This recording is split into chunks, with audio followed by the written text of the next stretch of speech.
Why don't we go ahead and get started? Welcome to the 2024 Ask NPSMA presentation series. Today, we're going to be talking about culture and career, preparing STEM students for global success. Our guest speaker is Nick Dunn, founder of Uplift Culture Consulting. Just a few things first.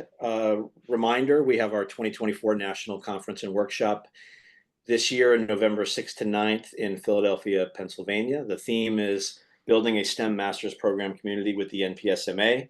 You can find more information at this URL down here. Just search on NPSMA and you'll find your way to this page. So we encourage everybody to go. This is going to be a nice meeting. We also encourage you to keep current in the PSM world. So we have our monthly announcements that go out through email. If you're interested in joining that mailing list, just send me a message in the chat. We also have our Innovator. So this is a publication where we share best practices. So keep an eye out for this announcements about this in our email notification. And we also have the Chronicle. So this is a publication where you can feature your PSM alumni and graduates.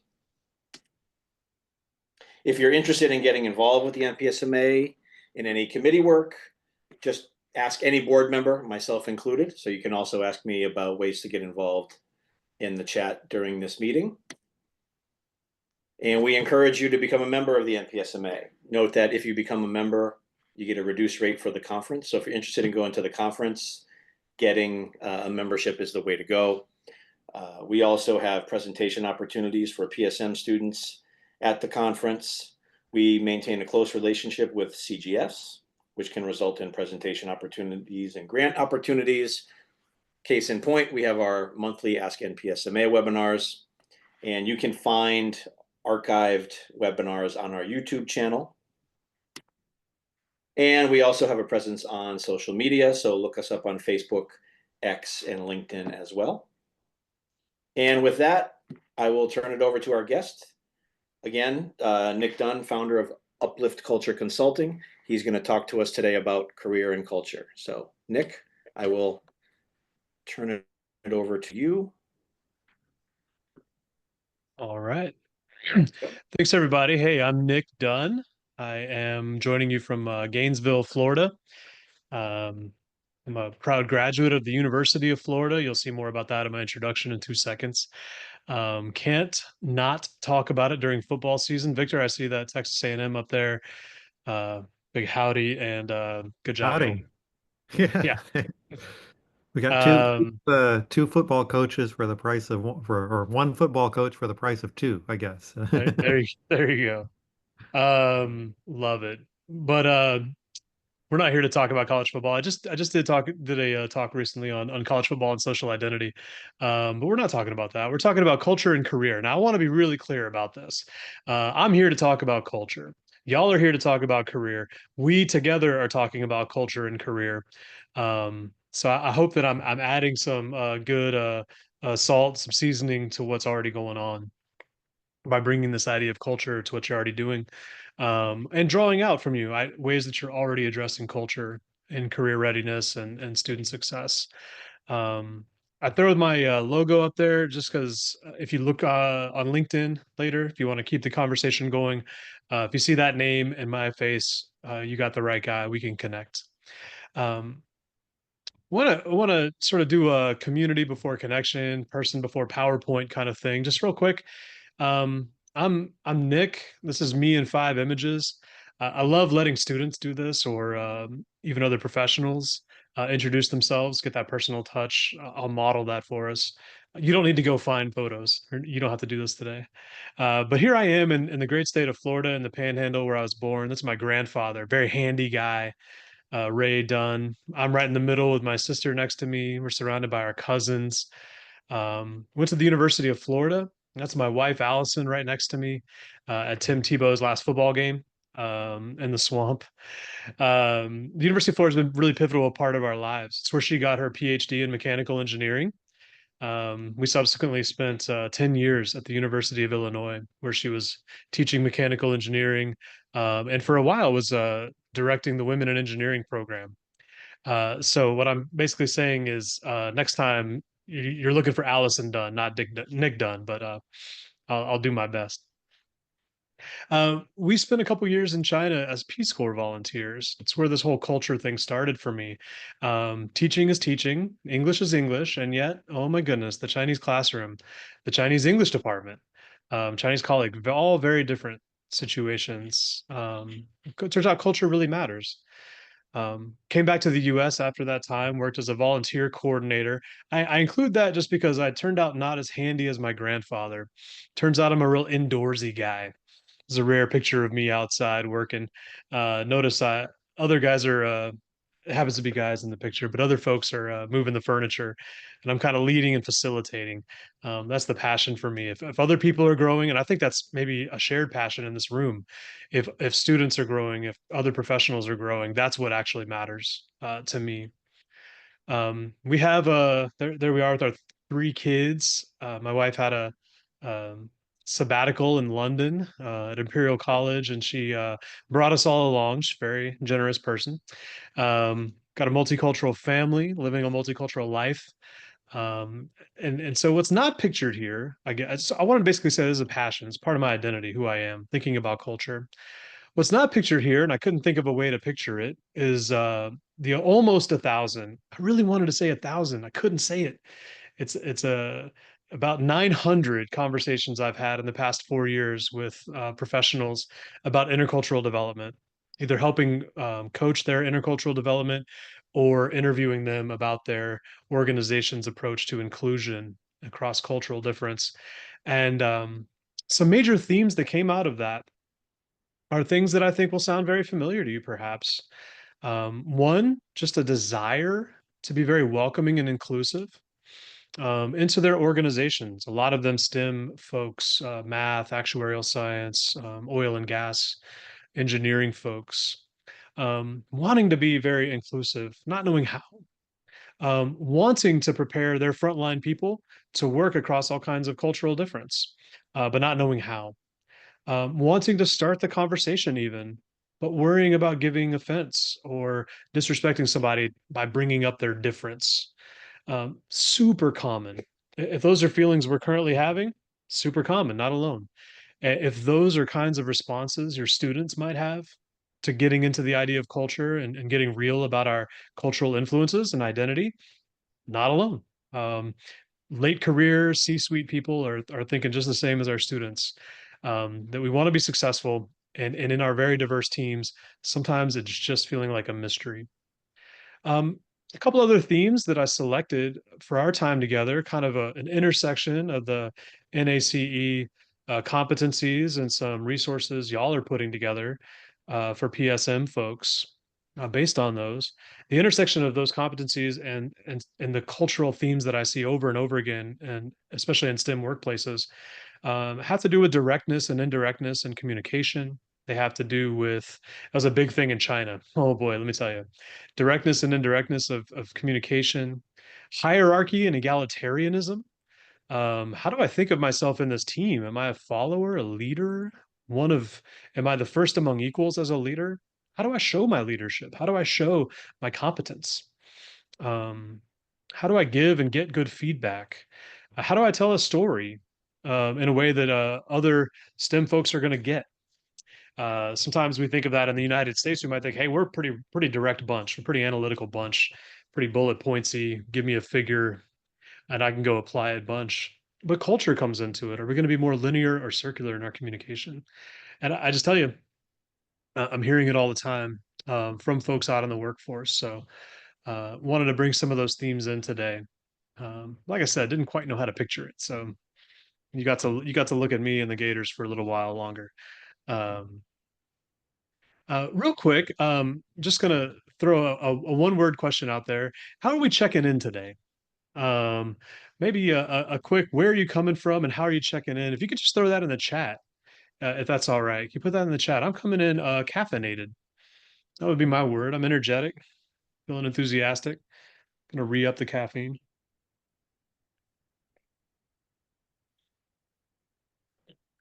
So throw it in the chat.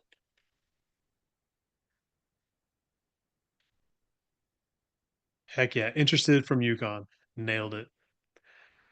Finishing up the workday. Who's going to be mad if I let us go a couple minutes early? Is that all right?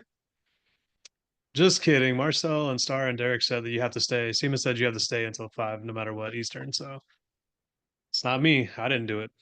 Interested. Good overall. Love it. Yes. Tired but optimistic. Yeah. Thank you. This is. Oh man, Jim, there's a lot. There's so much in that one word. Pretty good for a Monday. Love it. Hey, that's good enough for us. Um, just in the classroom and teaching overseas and in the US, you think about backward design. Um, just thinking about what we're doing today. Uh, I've been thinking a lot about year one success. What are folks experiencing right when they show up into the workforce? Professional science, professional STEM master's grads thriving in their job function. Yes, that's a given. As well as in leadership and teamwork and in communication. So obviously one implication, got to help them get that job by demonstrating all those competencies of the PSM grad in culturally effective and appropriate ways. On the flip side, as we're graduating leaders, welcoming all kinds of diverse members into the workforce, all kinds of globally diverse members, um, they need to be expressing that leadership, building teams, and communicating in culturally effective and appropriate ways. Um, so we need to, if I may, I think we're already on this, but be thinking about how does the curriculum and student experience support that cultural competence, not just, and I know some of the inclusion goals for NACE or NPSMA, inclusion or even cultural competence is a sort of a unit in itself. I think I appreciate that. Um, that's what really helped me in the Peace Corps, getting that separate time to think about that topic, but also embedded in everything we do. What are the opportunities, I guess I'm saying, um, that PSM programs have to build cultural competence? I always believe in an asset-based approach from that nonprofit leadership role. We're really asset-based folks. I think the STEM masters folks, they're diverse domestically and globally. So obviously you can leverage diversity right where you are. You don't need to go get anybody else, do anything else. Well, we might have to change the way we're thinking, yeah, and the way the students are thinking. We're analytical. It's an analytical bunch. I'm a history major myself, so I'm much more on that liberal arts and narrative approach. But I love that people are bringing an analytical approach to culture. I really emphasize culture general frameworks, like you would get from Culture Map by Aaron Meyer and Riding the Waves of Culture by Fons Trampenars and Charles Hampton Turner. And the last thing I would say is that despite the technical and analytical ability of both of faculty and staff in these programs and students, we are adaptive. We can learn and have learned to see the world in new ways. I'd say many people have the capacity for STEM, but they actually have to grow to shift perspectives and use new languages, technical languages, among others. So Ron Heifetz talks about this in his book Leadership on the Line and a couple other places that our problem before us is not merely a technical problem. That is to say, something where students already know exactly how to go about solving the problem. They just need some new information. Rather, it's an adaptive problem. Students need to change how they see communication, leadership, teamwork, etc. Similarly, we as leaders aren't just plugging and playing new vocabulary, for instance, new phrases, but shifting our thinking about what even how to process cultural difference, where that cultural difference can apply. What are our assumptions, and how do we set aside our assumptions to adopt, at least contingently, provisionally, the assumptions of others to shift perspectives? So it really is. Some people talk about it as a instead of just a quick software update, it's more of a hardware issue. I hit history guy. I probably butchering the metaphor there. But they say, hey, maybe it's not just a set of information, but a mindset shift or a heart set shift. Um, oof. Want to throw this out there, and then I'm going to ask a kind of a group question about this. Oh, Marcel, your classes went well. Heck yeah. Class is going well in Worcester. Yeah. You love to see it. Not always up to you, is it? You can do it all, but what are they getting out of it? Um, I would say that inclusion is the goal. When we talk about inclusion, I want to offer the Shor Chung model of inclusion. A high emphasis on belongingness and uniqueness. You get authority and legitimacy as one of the team. For our U.S. domestic students, are they equipped to offer belongingness to teammates that are quite unlike them in some part of their identity? Um, for our international folks or folks from marginalized identities in the U.S., are they coming in comfortable bringing all of their own uniqueness and difference? These are maybe some questions for our U.S. folks that are going overseas as part of their education, internships, work experience, going into quite different places from where they were brought up. How will they achieve belongingness um, with all of their uniqueness? Lynn Shore and others point out that it's like a 2 by 2 matrix, that if we have a low value on uniqueness and low belongingness, people are likely to feel excluded. We're just not going to make it in there. All the skills in the world, you're still not one of us. We're not taking new members. Thank you. Um, you might have low belongingness and high value in uniqueness. Tokenization is a word for that. Differentiation is their technical term for it. Low value and uniqueness and high belongingness. This, I think, is the temptation. This is the concern that we have as interculturalists. Hey, can we offer belonging if you change to see the world like us, have conflict like us, give feedback like us, uh, organize work, um, give good news and bad news, and praise and motivation like us? If you can assimilate, you can belong. That would be like the technical change. If all we're doing is just plugging in a new set of vocabulary.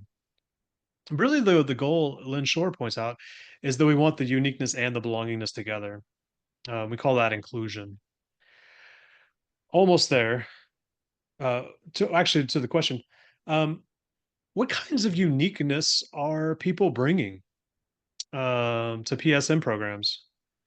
Um, if you could in the chat, or even come on mic if you're up for it, what kind of uniqueness are people bringing?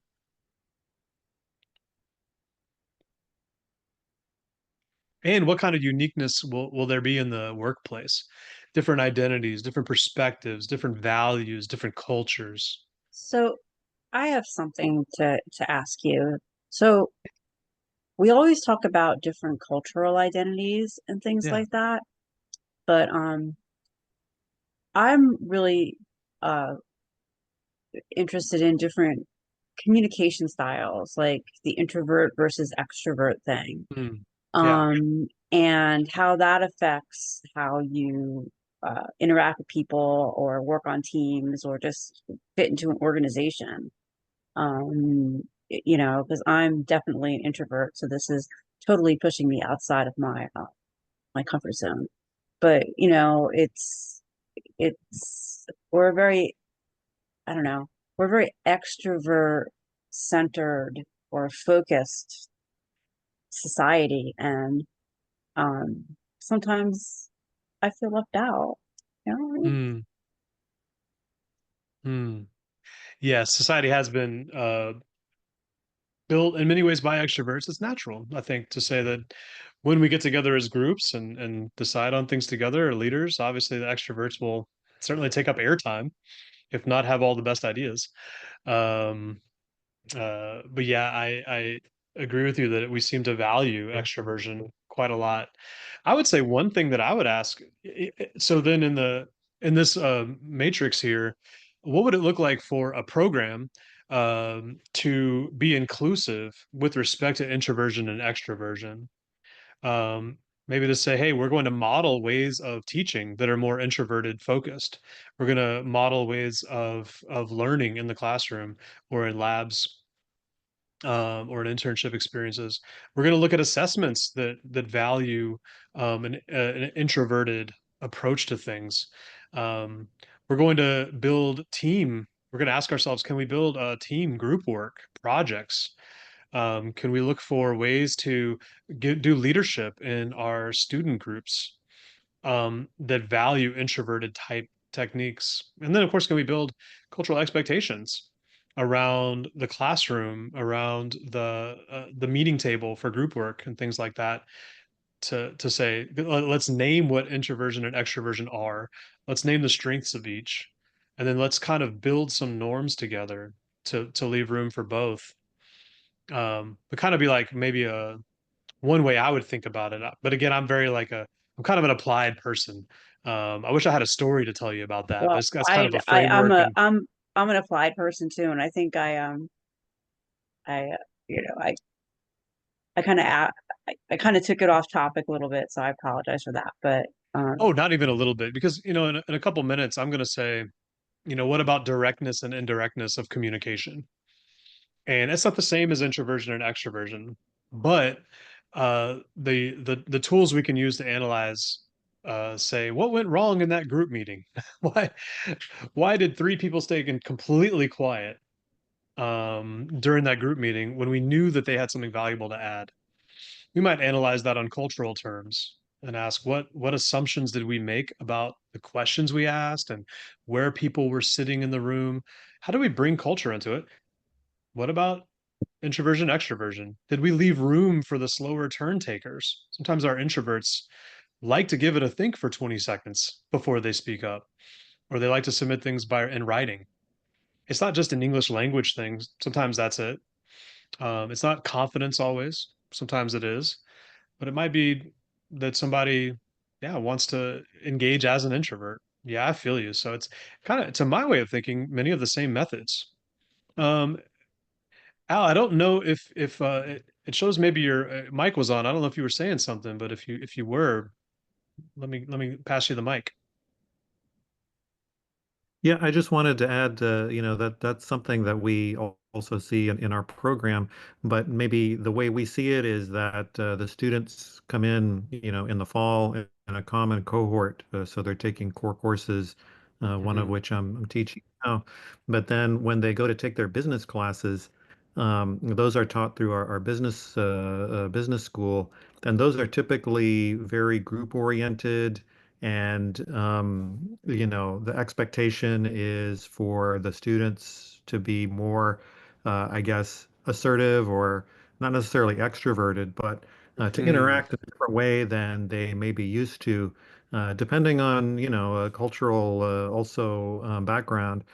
I guess we do try to give students opportunity to, speak in front of the class, to have more interactive, I think, portions of the coursework to kind of prepare them for that. But in some ways, they do have to develop those skills for some of the uh, some of the coursework that's in our curriculum. Yeah. Yeah, I agree with that. Ooh. you need to practice it, right? If you don't practice it, how do you get good at it? And um, you have you have to be in a situation or in a scenario where you have to be comfortable giving and receiving feedback. Um, Mm. because because students sometimes they're not as professional, like we're professional as you would want them to be, or they become too familiar or things like that. And it's like, how do you communicate that to them that in this particular context, this mode of communication or this active action isn't might have been good someplace else, but it's not really great here. You know what I mean? Yeah, and I think that one thing that I really owe to Lynn Shore and Chung and the rest of the team there at San Diego State USD SDSU. Don't tell them I don't know. They is that that could be a very valuable thing to do. To say, hey, as you come into this new setting, we could give you some lists of do's and don'ts. Do be assertive. Here's what assertiveness looks like. Um, one of the concerns might be, are we asking people to assimilate? Are they going to feel like that's authentic? Is that going to feel natural and good and right? Is that a habit they've built up as a way of expressing themselves authentically? Or is that just a mask they put on? Are there parts of themselves, feedback they'd want to give, motivation and praise they'd want to give, that they feel like they have to edit out because they don't know how to, or filter out because they don't know how to give it in a way that'll be received well here. And so but I'm hearing you because they need to practice that. And as you say, Victor, it matters, you know, even from day one, we're sorting ourselves into a hierarchy. We're sorting ourselves into leadership roles. We're being assertive. Yeah, totally. Well, look, one of the things I won't have time to go into as much as I'd like to, but I this is the um, this is the intercultural development continuum. Milton Bennett, Janet Bennett, Michael Page, Mitch Hammer have developed this. Milton Bennett created an underlying theory that's then assessed with the intercultural development inventory. The point here is that there are adult development theories that uh, that look at how we develop our approach to culture over time. And I just want to draw your attention to the middle orientation here. Um, After we might go through a phase of denying cultural difference, we're exposed to so much that we can't deny it anymore. We might be in polarization. We might say, hey, they're wrong. They're doing it wrong. We can fix them. We'll teach them the right way to do it. Or I'm doing it wrong. My culture does it incorrectly. I lived in China for a couple of years, and boy, the way they do eating together is amazing. And I was tempted to think, wow, Americans are so selfish, so isolated. And I've heard that from Europeans as well and other people around the world to say, like, wow, the way we eat so individualistic, it's like we're fueling a machine. Maybe I'm polarized and I'm saying some other cultural point of view is right. Typically, what happens is in order to put away that negative feeling of that polarization, people move into minimization. And so I just wanted to highlight this. They might say the best way to get on with our shared work, our shared goals, getting through this degree program, getting through an internship or into a job, is to minimize the difference or focus on the difference. Let's de-emphasize it.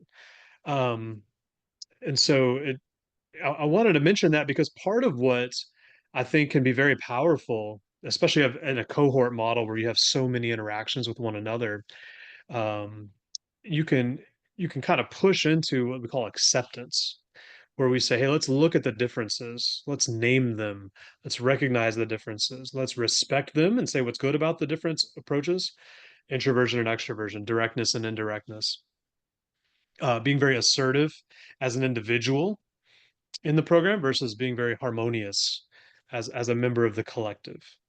Can we deeply comprehend the values underlying those things is the question. Not just interpret the behavior different, you know, but or not just adopt new language, but to more deeply understand it is part of the question.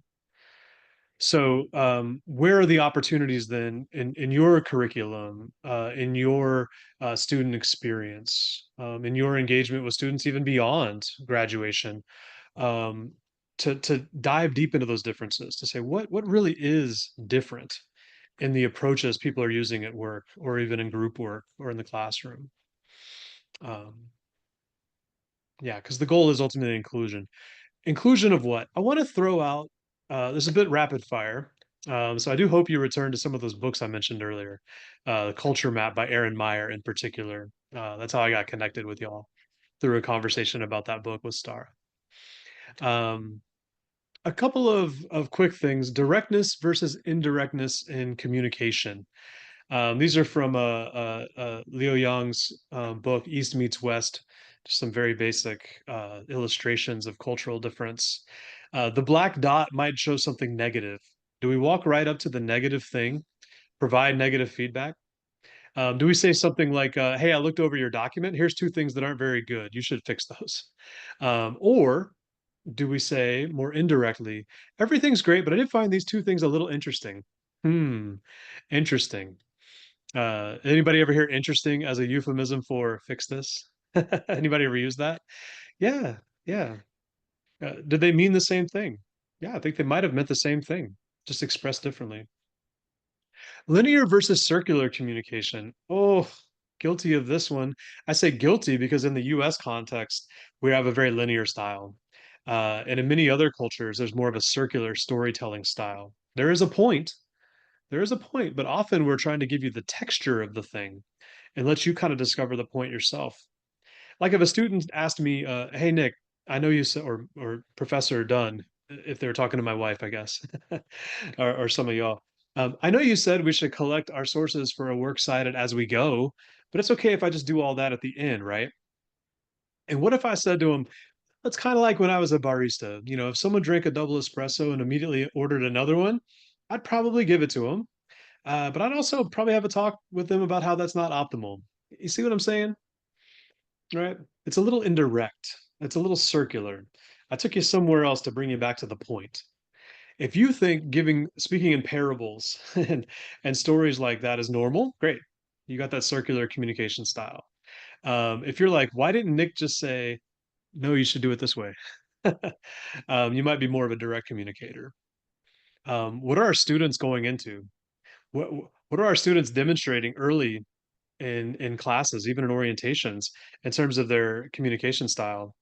If they're coming with that circularity, what's going to happen when they get out in the workplace? It's not enough to say communicate professionally, right? Or get to the point. Um, the circular communicator is getting to the point. Um, and you're going to get there with them in the journey. Um, Egalitarianism and hierarchy. Oh boy, we see this a lot.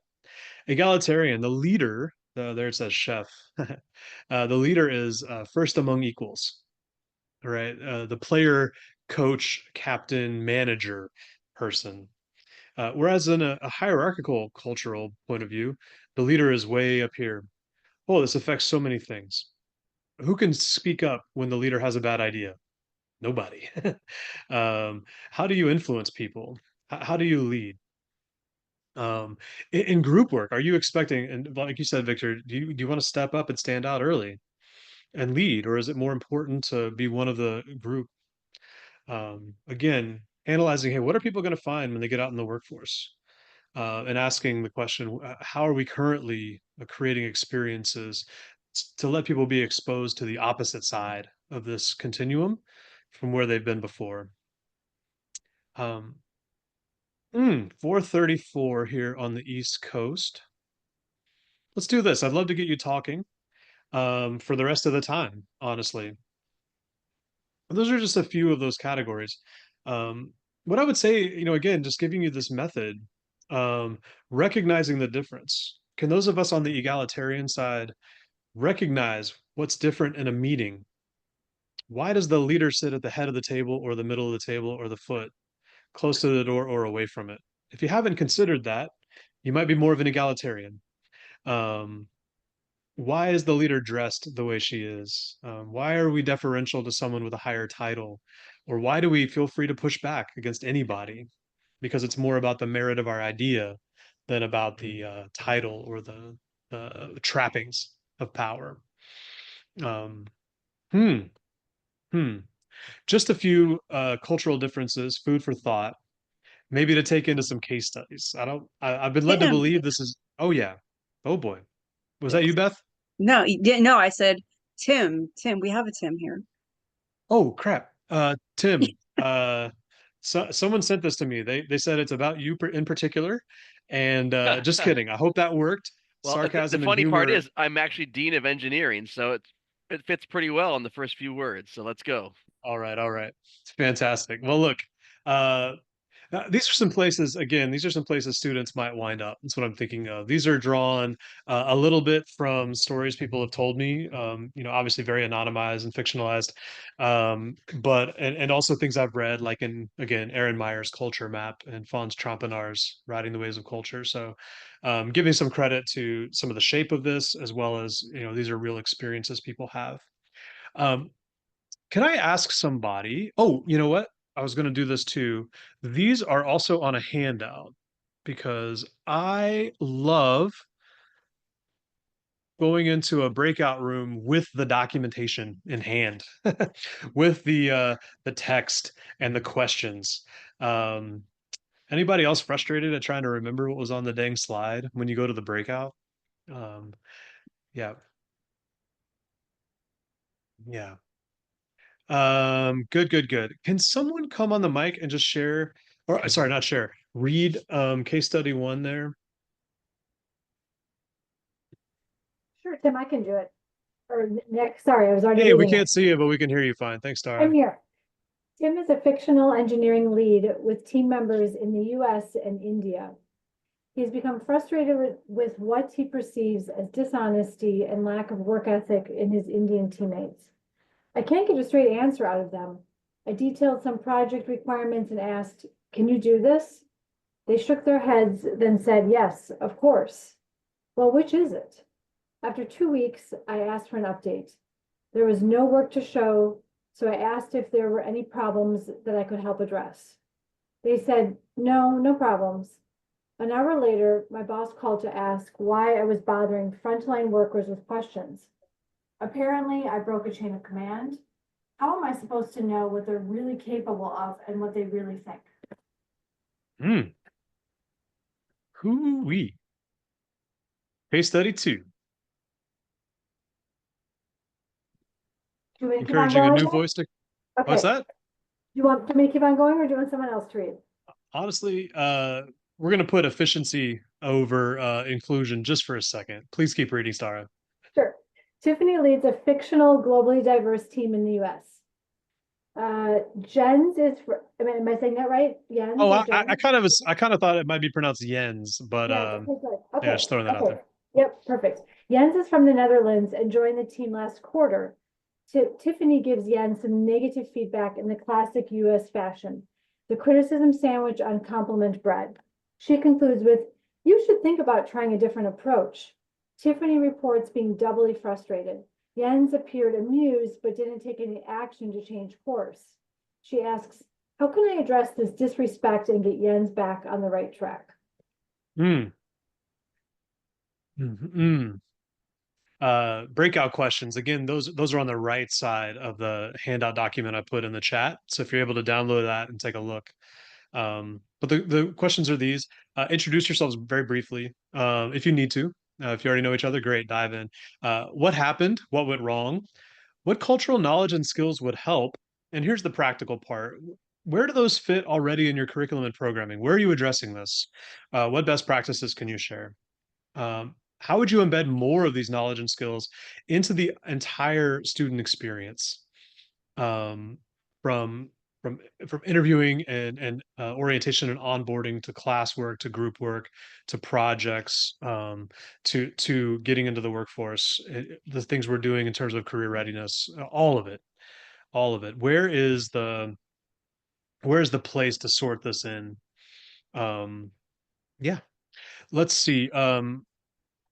If we could, I would be comfortable just doing 2 breakouts, one for kind of group 1 and the other one case study 2. And I'll put it to the group. Feel like maybe 8, 10, or 12 minutes. Just give you a range there. Uh, what would you like to do there? 8, 10, or 12 minutes? If you could just put that in the chat real quick, we'll take kind of a quick poll.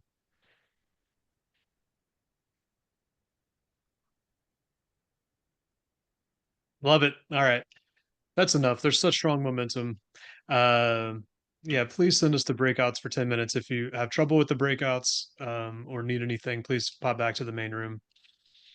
Okay, so Otherwise, 2 breakout rooms. Breakout room 1 can do the case study 1. Room 2 does case study 2, and sounds then good. I'll just have it automatically assign everybody. So it's a coin toss which one you end up in. Everybody's back, recognizing there's a myriad reasons why we want our cameras on or off. Feel free to do what you will with that. I've got the breakout questions on the screen, but you also have them. So I might end sharing. But I'm curious, what happened? What went wrong? Cultural knowledge and skills. Where, how do our students get a hold of this? Is the main question really at the end of it. Um, Group one, if you looked at case study one, what say you?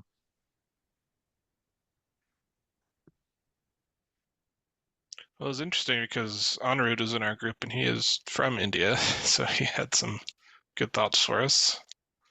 Anirudh, I want to just want to say, working from generalizations and things reported to me, and I sincerely hope that was an okay case study. If I would love to chat if you have feedback or with anybody, feedback about this one or the other one. Um, Please, please, please. I'm here to learn. But yeah, I think it was totally fine, and I was just making a comment in our group that over the years I see how the sameness or the differences in cultures, and then when I'm dealing with someone mentioned that we have a lot of Indian students in our group, so my as an instructor, my thought process or my effort is to kind of bring um, both the cultures on a particular frequency level and then let them kind of commingle rather than kind of filling up either or. So that strategy has kind of helped me, I would say. So I help them to come to a thought process or whatever they're in class we were talking about, and there is a point when those frequencies match, and then I let it loose. That's my 2 cents. light the fuse. Love it. That was worth at least a nickel, Anirudh. So I think when we're preparing students for a work environment, they have to be aware of the culture of the workplace that they're going into. Um, and and realize that the workplace might not change for them. They might have to kind of do a little morphing too. You know what I Yeah. mean? Like, because I can tell you now that coming from the pharmaceutical industry to the university, two totally different work environments, two different cultures, very different cultures that I had to learn how to navigate. Very different. Yeah, recognizing that people are bringing so much cultural influence, but then they're coming into a very intense kind of cultural bubble of academia, and then going back out into a pretty intense cultural bubble of an organizational culture. Yeah, it makes a lot of sense. Um, Totally. A couple things I would highlight here. Just one is the nonverbals. Depending on is this yes or is this is this yes? Like how do we nod yes? How do we nod no? Just very simply, like at the basic level of what's being communicated. Kind of raises the question for me, like, how can I interrogate? Oh, that's such a strong word. But maybe it's the right one, like interrogate, investigate my own assumptions about the world. And what's off limits for that interrogation? Probably nothing, even down to eye contact and nodding a head or handshake, firmness of the handshake, who's shaking hands, etc. I just wanted to just kind of even mention those. Maybe just have the point of view that you want to do it from a curiosity standpoint, that you're curious and you want to learn about different. If you go, at least I have used that approach to say, I want to learn, I want to be curious. Like, tell me, like, where did I miss it or what happened? So, like, that kind of a thing. Heck yeah. Being curious, not judgmental. The great interculturalist Ted Lasso taught us this. Um, Case study two, anything come up for you if you looked at case study two? I'm going to jump in since I'm 75% Dutch and was raised in a Dutch community here in Michigan. Tim, same thing I said to Anirudh. Help me learn if I need to adjust anything. So the Dutch tend to be very direct. So when Tiffany gave Jens a compliment, 2 compliments and 1 criticism, he figured, oh, I'm doing fine. That's 2 to 1. That's great. And when she suggested you should think about trying a different approach, he thought about it, said, no, I don't want to try a different approach, and didn't do it. I mean, that's exactly what He the did what people you I grew said. up with. Yep, I thought about it. I'm right, so I'll keep going that way. So, and if you don't know that, then you react very differently to how come he didn't do it the way I wanted him to. Love that. Love that. Absolutely. I use the work appropriate polite language of criticism sandwich on compliment bread. Um, there's other names for it. He said indirectly. Yeah, that's exactly what we were getting after with this one. Yeah, where is you know, do we look at the 2 to 1? Yeah.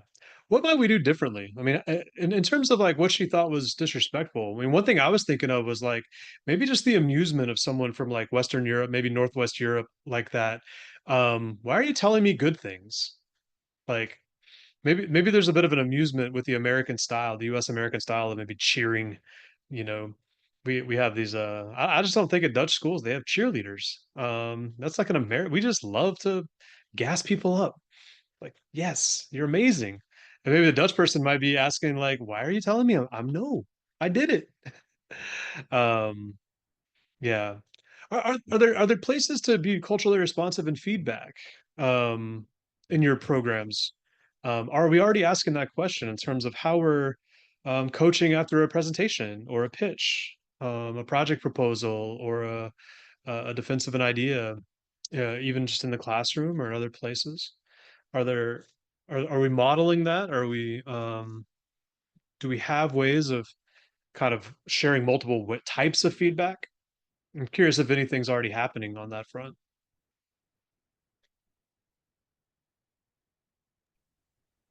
So I think one of the too little. Oh, go ahead. No, it's just there's too little time. Such an amazing conversation that could be had.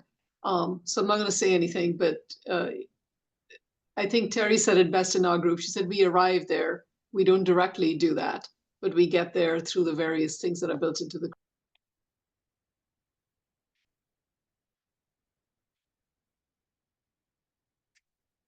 Yeah. Yeah, and I would, perhaps some of the encouragement is sometimes naming that can be very helpful. Letting people know, hey, I'm gonna offer some feedback in a pretty indirect way. I'm gonna offer some feedback in a pretty direct way. Here's so take from that what you will. some of that Yeah. has to do with the time that you have. Hmm. Especially, let's say you're going to give feedback in an email. Yeah. To really think about and construct an email that considers all these things takes a lot of time. To have meetings with and I'm not saying that it's not right, but there are some times where there's just not enough time in the day to to to to do all that. And how do you balance that too? Yeah, I would say one thing is that it takes a lot of time at the start. It becomes more of a habit as you go on, as you do it a lot. It's additive. It takes years. 100% though, it does take a lot of time. How do you make the time? Yeah, and I think to borrow a line from Wendell Berry, one of my favorite authors, we draw the line where it is easy to draw, and then we go a little bit beyond that. So wherever it's easy to sort it in, look for those easy wins, and pushing a little bit beyond that. I think it does come with time. Speaking of which, 5 o'clock. Oh, I didn't get you out early, like I said. Terrible. Who says that? That's another cultural conversation to be had right there. But hey, I want to say thank you for the work you're doing. Thank you for engaging with me on culture. Love to keep the conversation going. And yeah, have a great rest of the week.